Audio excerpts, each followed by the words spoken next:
You're listening to the Turnaround Podcast, the true life basketball story of Bull City's own Stewart Squirt Holley.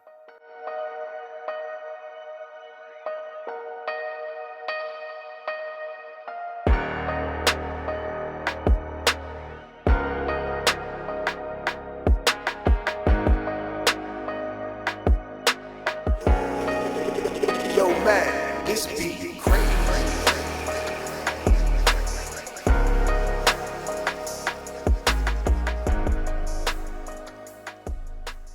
Around 2012, 2013, where I first got notified through the ownership of the Bull City Legacy, which is in the TRBL, which is Tobacco Road Basketball League. I had never heard of the Tobacco Basketball Road League. As soon as I was notified about it, first thing I did was I looked it up. And I thought, oh, okay. So it was a new professional exposure league that they was bringing to North Carolina and South Carolina. It's a smaller league than the ABA, even though it's expanded now that we're in 2020. But its very beginning, the teams were basically based in North and South Carolina. Now the teams are in North Carolina, South Carolina, Georgia, and another state. I think it's 4 states now. Versus the ABA, it's 100 teams, you know what I'm saying, nationwide. A lot of teams in Texas, a lot of teams in Florida, a few teams in New York, Cali. There's teams down in Mississippi. So it's teams scattered all throughout the ABA. Chicago, you know what I'm saying, Illinois. So do a lot more traveling than the ABA because of the region. But the TRL, I was like, damn, like, all right, so I'm going to be right back in Durham, but with a different team, different league, all in for that. So like I said, that's a whole nother thing with the TRBL leading up to Springfield Alma. So learning about the business side of it, a lot of the money was coming from not just the ticket sales, so you have to market your team. Unlike NBA owners, these are NBA owners. These are, obviously billionaires. So, but as far as that business side goes, some of these owners in the ABA or TRBL or any other professional exposure league team, ECBA, they got several different. I don't really get into a lot of them. I've heard of some of them. But the thing about these professional exposure leagues is this, in regards to the ABA and the TRBL, the revenues come from how you market the team. Most of these cities that these teams are located and based, just because you put a team, that doesn't mean people are going to come running because you have basketball. You have to put a product out there, and that product is your players. People want somebody that they can relate to, somebody that they can cut. And when you have a poor product and people see that you have a poor product, people are not going to support that. And I've seen some owners who sometimes you got to give in order to receive. And you also have to not have just good product, but you also have to offer some good entertainment. What I mean by that, cheerleaders, dancers, you know what I'm saying? Or at least one or the other. And be able to entertain people. And the halftime or timeout, that entertainment segment needs to be calculated. It needs to be fun for the people. And I feel like those organizations that's where they was falling short at. Players, we was handling our business. We step out there on the court. When we did lose, that team deserved to beat us. Because when we would step out there, we were dogs. We were dogs. I've never played for a team and we was just like a bunch of punks. We might have had a few punks on the team, you know what I'm saying? And when they stepped out there, they might have weakened us. We had some dogs, and I was one of those dogs. And we stepped out there, we ate, you know what I'm saying? And we demanded that respect. So, but all of that stuff has to come together. So when those finances ain't where they need to be, that's how teams can kind of fold or players could move on to other teams because it is a business. And the team is not being marketed correctly. The team is not being promoted correctly. Then people are unaware of the team. And if you're not filling up seats, you know what I'm saying, ain't no revenues coming in. So that's where a lot of that went wrong with those team owners. Was they mismanaging money? I definitely would say so. Yeah, mismanaging money. Because where was the money going? Maybe some of it was going into the marketing and the promotion, but you also got to have staff in place. A lot of that stuff wasn't in place. And as players, again, that stuff is out of our control, but we see it. Because when you've been around real basketball professionalism, and I've been around real professionalism, so when that is absent, you find yourself scratching your temple. And like I said, that's when I reach out to my mentor and talk to my pops, because was feeling some kind of way because I was seeing my professionalism go on. And again, these are not bad people. Maybe they just made some mistakes along the way. So when this league was first established and put together, I looked at it as like an addition to professional exposure leagues like the American Basketball Association. And then you got a few others out there like the East Coast Basketball League, what they call it. You got a few more out there also. You got the World Basketball Association, WBA. So you got a few of these professional exposure leagues that's out there. Again, out of all of those leagues, the top one would definitely be the American Basketball Association. And the reason why I say that is because for anyone to do basketball history, if visiting the Basketball Hall of Fame, again, I learned that all of the contributors, players, coaches, and the great in their roles, they all were either ABA affiliates or NBA affiliates. None of these other leagues have made their way into the Basketball Hall of Fame. So once I've learned that about the ABA, the American Basketball Association, my respect for it just grew, because when I did the history behind the ABA and the NBA. So for basketball heads out there, those who know your sport, know your craft, whatever it is, and that was a part of me of learning the sport and my craft is history. And I still can't just, tell you everything about the history of basketball because you just never know it all. But it was self-empowering to me to learn about the history of the ABA. So to this new league that they had established, took honor in the TRBL simply because its commissioner and its board, they assembled teams in the North and South Carolinas and Georgia and Alabama area. So we basically was traveling to compete against other professional exposure league teams who were representing those cities within those states.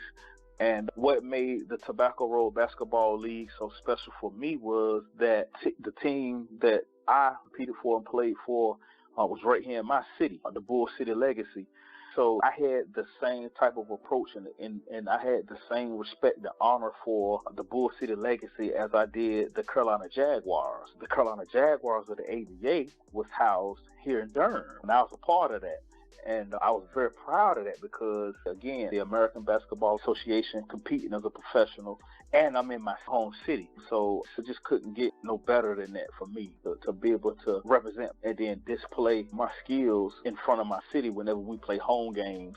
And, of course, when we on the road, out of state or out of town, again, I'm representing my city, not just my state, but my city. But what made the Bull City Legacy more sentimental to me was because when we put those uniforms on with the Carolina Jaguars, you had Carolina Jaguars on your chest and your jersey number, last name on the back, all those type of things. With the Bull City Legacy, the difference was had Bull City Legacy on the front of the chest, last name on the back. And it just, every time I put that uniform on, I felt like Clark Kent going inside the phone booth. That's how I felt. And we all know what happens once Clark Kent come out that booth. And then in even some instances, those times I put that uniform on and I felt like Bruce Banner, somebody pissed me off. When I put that uniform on, I metamorphed. So, see, my first year with the Bull City Legacy was 2011, 2012 was the start of the season with the Bull City Legacy. Or it might have been 2012, 2013. It was one of those years. So, like I said, I was just so proud of that. And the owner, he actually reached out to me through email and had me to come down and work out, and then the rest was history. So it was out of a 14-man, 15-man roster. It was 5 of us from Durham, and every other member was from other parts of the state. And then you had a few from a whole nother state, period. At one point, we even had a guy from Bulgaria on the roster, but he got a call-up real quickly, and it's a better situation, so he took that. And that's the whole point of competing in these professional exposure leagues. It keeps you sharp, it keeps you playing, keeps you current, and you're auditioning for a bigger role, which is the NBA. And for those who haven't competed overseas, that may be their biggest role. go, because that's where a lot of the players go who don't quite make it to the NBA. We go international and hope to get a call up. But if you never get that call up, then you just finish your career however you see fit. But the thing that was so special about the Bull City legacy to me was that to represent my city. And the Carolina Jaguars was the first opportunity where I actually got to play in my city and be a part of a league since high school. And again, like I said earlier in this documentary, that no one knew me middle school and high school for my basketball skills and talent. Just the guys who saw, because they were the same guys who played on the team. They were the same guys that we would play in the weekends, in the streets, in the park, throughout the weekday and the weekends, year round, month in, month out, day in, day out. So they knew. Like I said, I didn't make basketball team until I was in high school, even though I done played church league and little community league before I was old enough to get into the school systems and compete. So only those people knew. So the Carolina Jaguars, along with the Bull City legacy, gave me the opportunity to display these talents and these gifts, and they see the hard work. So that's what made that so special, especially the legacy.